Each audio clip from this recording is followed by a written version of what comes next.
नमस्कार दोस्तों, माँ काल क्लासेज में आपका स्वागत है। हम पढ़ रहे थे अम्ल एसिड। तो हमने अम्ल में पढ़ लिया था H2SO4, HNO3। इनके उपयोग पढ़ रहे थे। H2SO4 sulphuric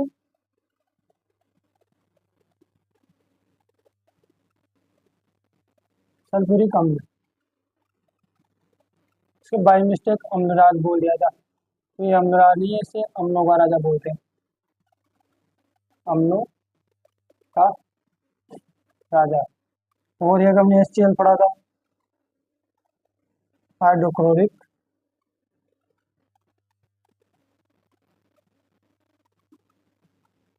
acid. ये भोजन पचाने में उपयोगी होता है। भोजन पचाने में उपयोगी होता है। और ये हमारे शरीर में अमाशय में पाया जाता है। कहाँ पाया जाता है? अमाशय में। और इसकी पीच लगभग 1.2 या 2 के लगभग होती है। और एक हमने HNO3 पढ़ा था, इसे बोलते हैं नाइट्रिक एसिड।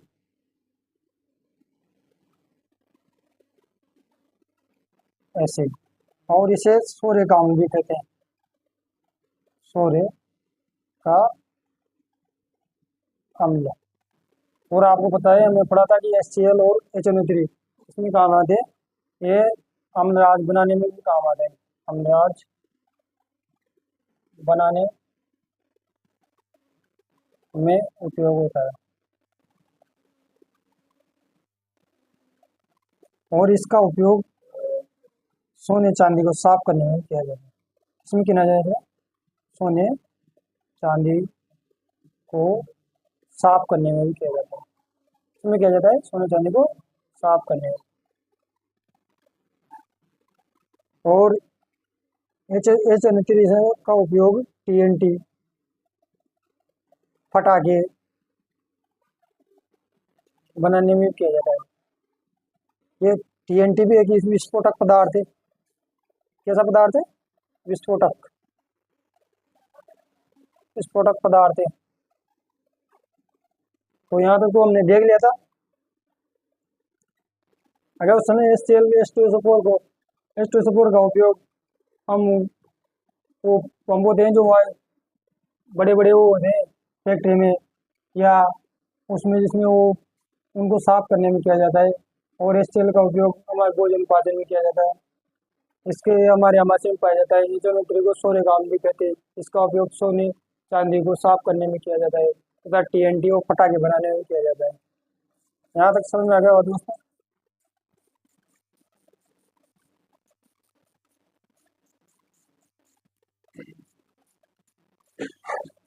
तो हम आगे देखते हैं दोस्तों। एक होता है CH3COOH, इसे अपन एसिटिक एसिड बोलते हैं। एसिटिक एसिड क्या बोलते हैं? एसिटिक एसिड या सिरका। और इसका उपयोग फोटो फिल्म बनाने में किया जाता है। फोटो फिल्म बनाने में किया जाता है उपयोग। तो दोस्तों यहाँ से ये सही क्वेश्चन बन जाता है कि किसका उपयोग फोटो फिल्म बनाने में किया जाता है। तो किसका उपयोग किया जाता है? CH3COH एसिटिक एसिड, जिसे अपन सिरका भी बोलते हैं। तो यहाँ तक समझ आ गया। अब अपन आगे देखते हैं। अब देखते हैं अपन कि किस किस में कौन सा अम्ल पाया जाता है। जैसे अपन नींबू खाते हैं, तो नींबू में कौन सा अम्ल पाया जाता है? इमली में कौन सा अम्ल पाया जाता है? सेब में कौन सा अम्ल पाया जाता है? तो हम ये देखते हैं कि किस में कौन सा अम्ल पाया जाता है। तो अपने एसिटिक एसिड को देख लिया कि ये सिरका में पाया जाता है, इसे सिरका ही कहते हैं। एक तो एसिटिक एसिड ही लिख लो, एसिटिक एसिड। ये किस में पाया जाता है दोस्तों? सिरका में। एक होता है मैलिक एसिड। क्या होगा? मैलिक एसिड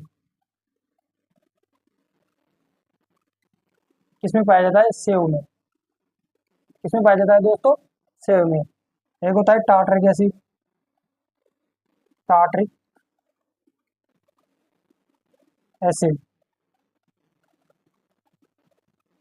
यह किस में पाया जाता है? इमली, इमली में पाया जाता है।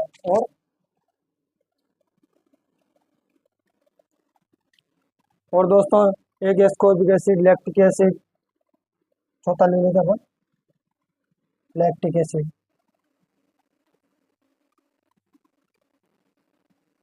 इकाई में पाया जाता है? दही में।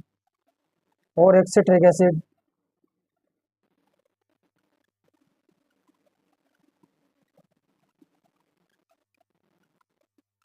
सिट्रिक एसिड कहाँ में पाया जाता है दोस्तों? नींबू, नींबू में क्या पाया जाता है दोस्तों? Citric acid. संतरा, इनमें कौन सा एसिड पाया जाता है दोस्तों? Citric acid. तो यहाँ से क्वेश्चन आ जाता है कि किसमें कौन सा अम्ल पाया जाता है। तो एसिटिक एसिड सिरका में पाया जाता है, मेरिक एसिड सेव में पाया जाता है, टार्ट्रिक एसिड इमली में पाया जाता है, और लैक्टिक एसिड दही में पाया जाता है, और सिट्रिक एसिड नींबू में पाया जाता है। लैक्टिक एसिड अपन जब थकते हैं ना, हम चलते हैं, तो थकान के समय हमारे जोड़ों में भी लैक्टिक एसिड जमा हो जाता है, लैक्टिक एसिड बनता है हमारे शरीर में, लैक्टिक एसिड बनता है।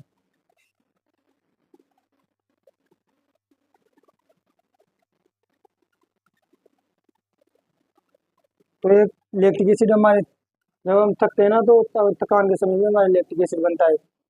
और एस्कॉर्बिक एसिड, एस्कॉर्बिक एसिड को अपन विटामिन सी भी कहते हैं।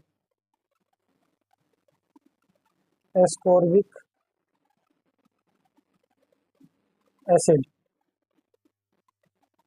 विटामिन सी का नाम है एस्कॉर्बिक एसिड।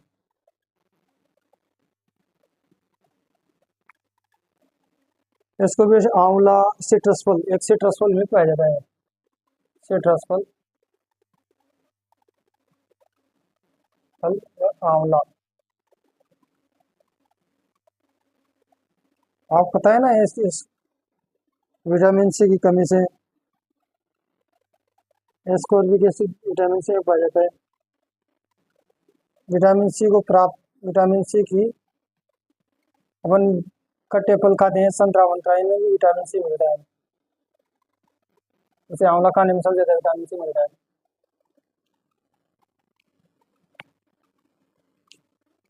विटामिन सी का ही नाम होता है, रासायनिक नाम होता है विटामिन सी का, इसको भी इसकी कमी से स्कर्वी रोग हो जाता है। कौन सा? स्कर्वी रोग, जिसमें मसूड़े वसूड़े और जोड़ों का दर्द, ये सब थकान वकान सब इससे होती है, इसके रोग। तो यहाँ तक समझ में आएगा। आगे देखते हैं दोस्तों।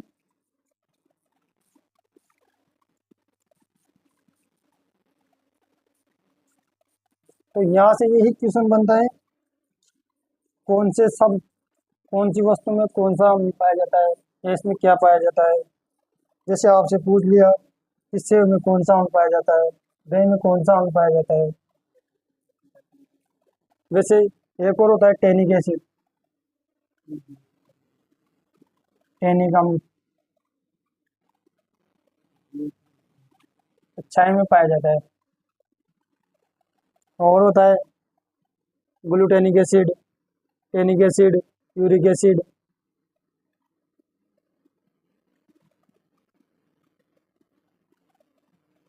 टैनिक एसिड, टैनिक एसिड तो ग्लूटेमिक अम्ल,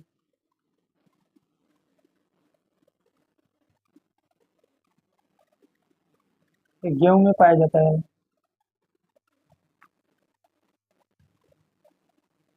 और यूरिक अम्ल तो आप जानते हैं, ये तो हमारे मूत्र में पाया जाता है। और कार्बोक्सिलिक अम्ल, ये तो न्यूक्लिक अम्ल, ये तो हमारे डीएनए वगैरह में पाया जाता है। और ब्यूटारिक एसिड, एक ब्यूटारिक एसिड, ब्यूटारिक अम्ल, ये मक्खन में पाया जाता है, मक्खन में। पाया जाता है, मक्खन और बकरे के मांस में।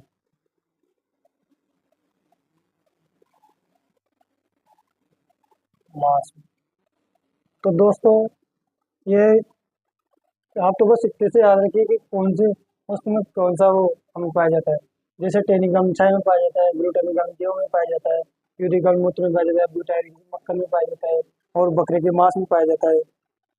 और एक और बोरिक अम्ल।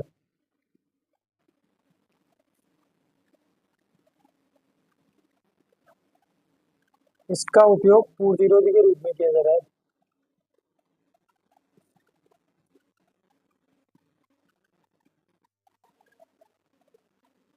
किया जा रहा है इस रूप में पूर्तिरोधी के उपयोग में किया जाता है। तो दोस्तों आपको देख लिया हुआ है कि किसमें कौन सा अंग पाया जाता है।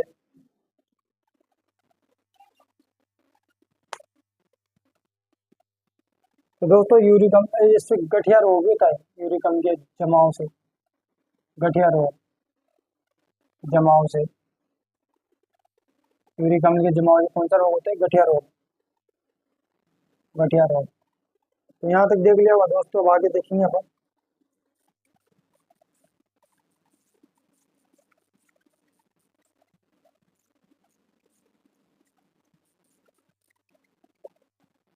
एक बेंजोइक अम्ल। बेंजोइक अम्ल दोस्तों हरे पत्तों और घास में बेंजोइक अम्ल पाया जाता है। बेंजोइक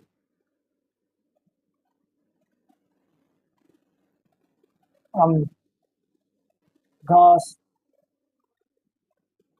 व हरे पत्तों में। ये भी बड़ा क्वेश्चन नहीं है, हरे पत्तों में कौन सा अम्ल पाया जाता है? तो हरे पत्तों में कौन सा अम्ल पाया जाता है? बेंजोइक अम्ल पाया जाता है। एक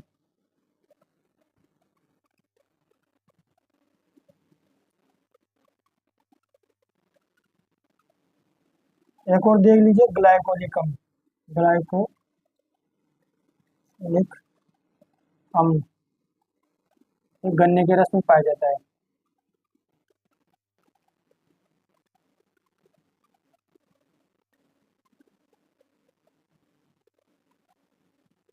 तो दोस्तों यहाँ तो बस इतना सा याद रखना है कि आगे किसमें क्या पाया जाता है। अब यहाँ तक समझ गया, अब अपन आगे देखते हैं। तो यहाँ यह अम्ल समाप्त हो जाता है। वैसे एक और बात बताता हूँ, जो आपने उसका नाम सुना होगा, शुक्र ग्रह का। तो शुक्र ग्रह पर H2SO4 के बादल पाए जाते हैं। शुक्र ग्रह पर H2SO4 के बादल पाए जाते हैं।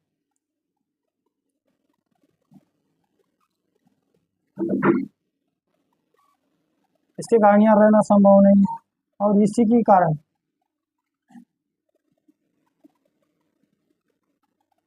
यहाँ से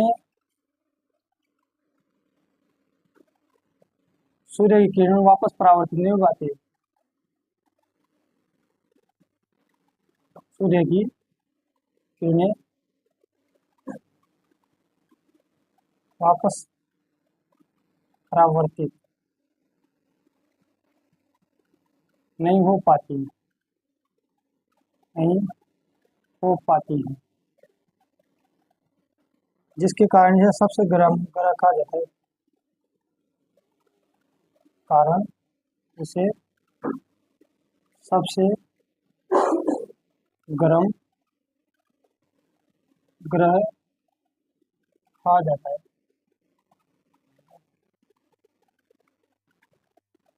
तो दोस्तों शुक्र ग्रह पर किसके बादल पाए जाते हैं? H2SO4 के। वैसे ये पूछ लेते हैं कि शुक्र ग्रह पर किसके बादल पाए जाते हैं? किसके बादल पाए जाते हैं? H2SO4 के। जिसके कारण सूर्य की किरणें वापस परावर्तित नहीं हो पाती ना। तो ग्रह बिल्कुल ये सूर्य किरणें परावर्तित नहीं होगी तो गर्म हो जाएगा। इसी कारण ये सबसे गर्म ग्रह सूर्य शुक्र को कहा जाता है। तो हम आगे देखते हैं दोस्तों। बस हमको यहीं समाप्त करते हैं। देखते हैं अपन सार। सार सार को बसंत भी कहते हैं। और इंग्लिश में इसे बेस कहते हैं। तो अपन सार को देखते हैं। तो ऐसे पदार्थ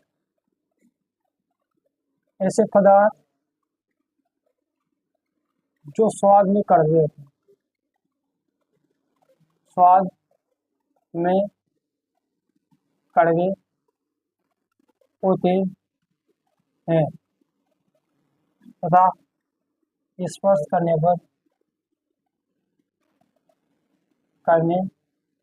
पर साबुन जैसे लगते हैं, साबुन जैसे लगते हैं। सार कहलाते हैं।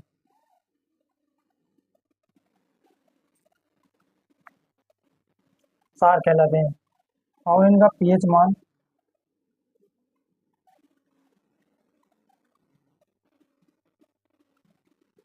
7 से अधिक होता है।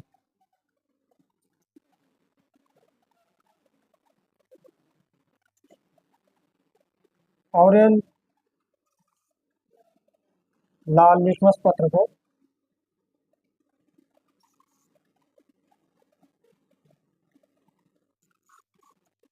नीला कर देते हैं। और ये जलीय विलयन में सार जलीय विलयन में OH माइनस आयन देते हैं।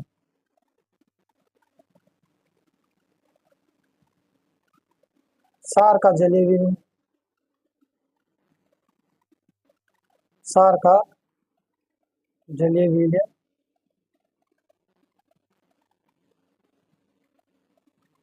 विद्युत का क्या होता है दोस्तों? विद्युत का सुचालक होता है।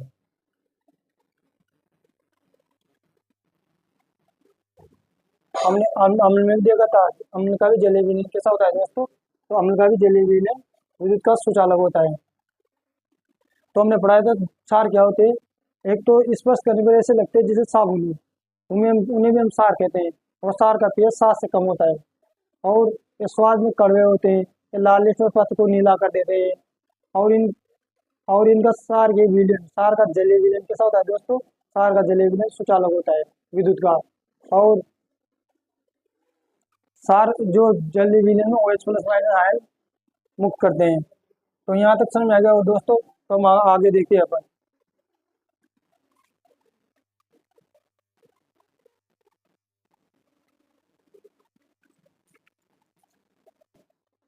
सार का जलीय विलयन विद्युत का सुचालक होता है। तो हम आगे पढ़ते हैं दोस्तों। परवल सार परवल सार परवल सार वो होते हैं जो जल में अधिक OH माइनस आयन देते हैं, जैसे NaOH, KOH और B। इसे बोलते हैं सोडियम हाइड्रोक्साइड। सोडियम हाइड्रोक्साइड ड्रॉक्साइड। इसे बोलते हैं पोटेशियम हाइड्रोक्साइड।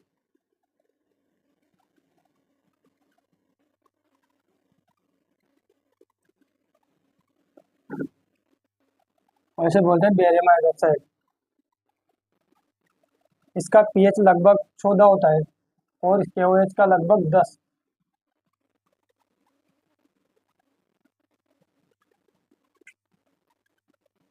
और दुर्बल सार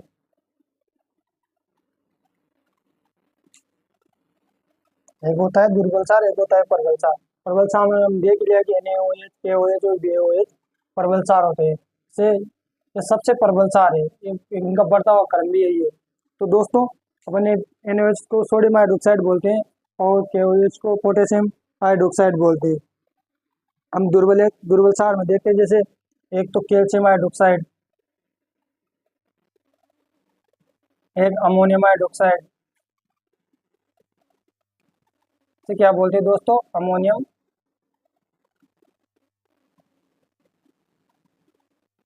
हाइड्रोक्साइड।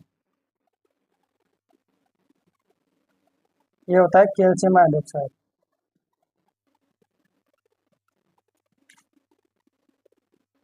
डॉक्साइड। तो यहाँ तक समझ में आ गया होगा दोस्तों। प्रबल क्षार तो जल में अधिक OH आयन देते हैं, और दुर्बल क्षार जलीय विलयन में कम OH ion, OH plus ion, OH minus ion देते हैं। और तो हम आगे देखते हैं दोस्तों। अब इनके अपन उपयोग देखते हैं।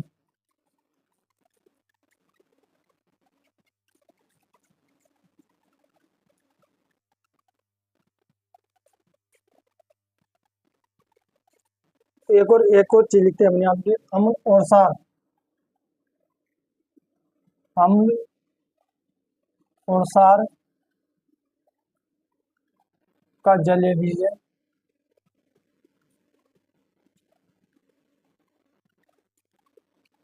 विद्युत का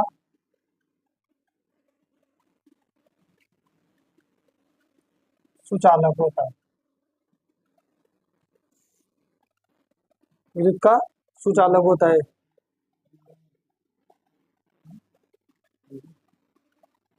लेकिन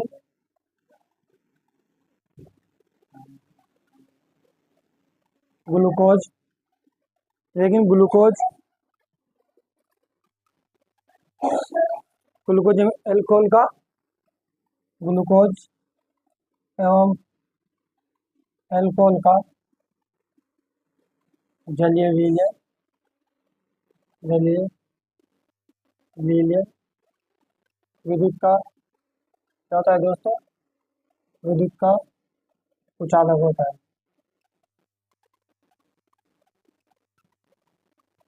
होता है। तो यहाँ तक समझ में आ गया होगा दोस्तों कि एक भी लाइन याद करने की है, क्योंकि ये अपवाद टाइप होते हैं कि किसका जलीय विलयन कैसा होता है। तो हम आगे देखते हैं।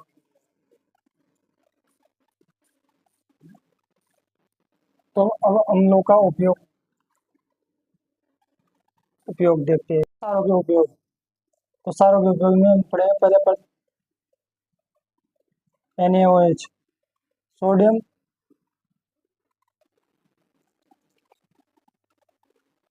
सोडियम हाइड्रोक्साइड,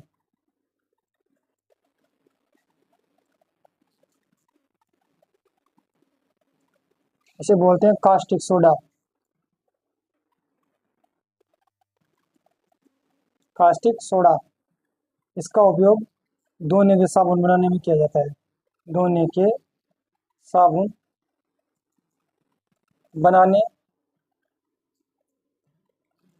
में किया जाता है। और एक होता है KOH, इसे बोलते हैं caustic potash. Caustic potash, caustic potash. और इसका उपयोग नहाने के साबुन बनाने में किया जाता है।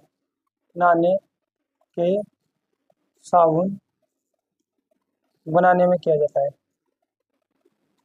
में किया जाता है।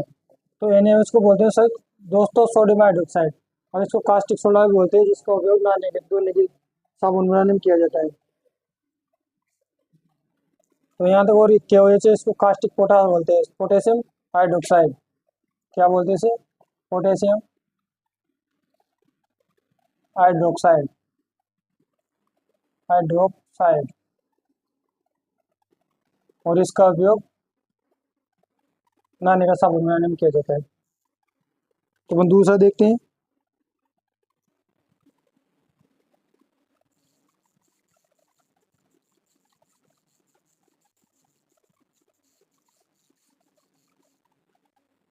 एक होता है कैल्शियम हाइड्रोक्साइड।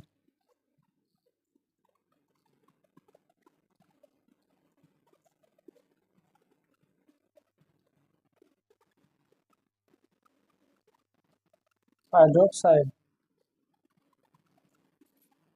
इसे बुझा हुआ चूना भी बोलते हैं। बुझा हुआ चूना। और इसका उपयोग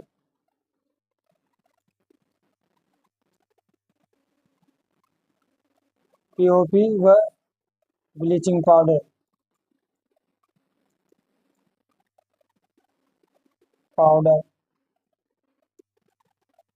calcium chloride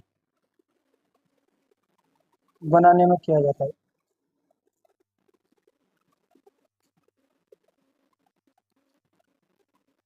TOP plaster of Paris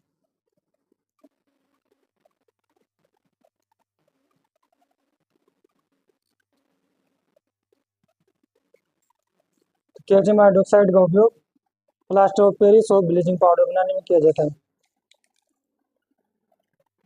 और इसे बुझा हुआ चूना भी बोलते हैं। और बिना बुझा हुआ चूना, एक बिना बुझा हुआ चूना कैल्शियम ऑक्साइड भी बोलते हैं। तो बिना बुझा हुआ चूना किसे बोलते हैं? कैल्शियम ऑक्साइड को। बुझा हुआ चूना बोलते हैं कैल्शियम हाइड्रोक्साइड को। और इस कैल्शियम ऑक्साइड का प्रयोग ना पुताई में बन पोतते हैं ना, व्हाइट सीमेंट, घरों की पुताई में किया जाता है।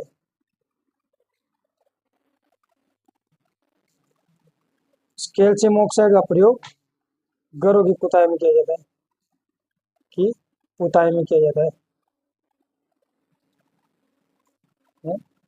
किया जाता है।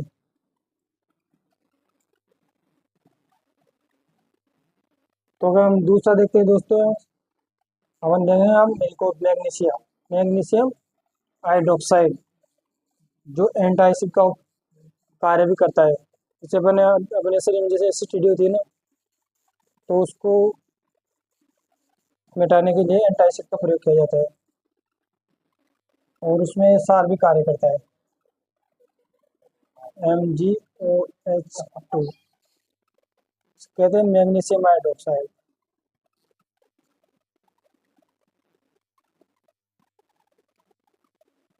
हाइड्रोक्साइड इसका एक और नाम है मिल्क ऑफ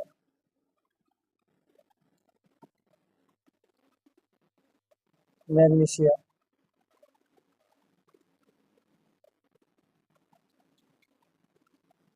इसका पीएच मान लगभग 10 के आसपास होता है, 10 के आसपास होता है। यह प्रति अम्ल का कार्य करता है।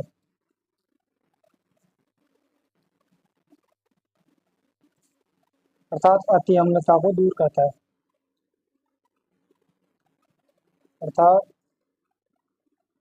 अति अम्लता को दूर करता है। तो दोस्तों आज की क्लास यही खत्म होती है, तो आगे बढ़ेंगे अगली क्लास में, आगे देखते हैं।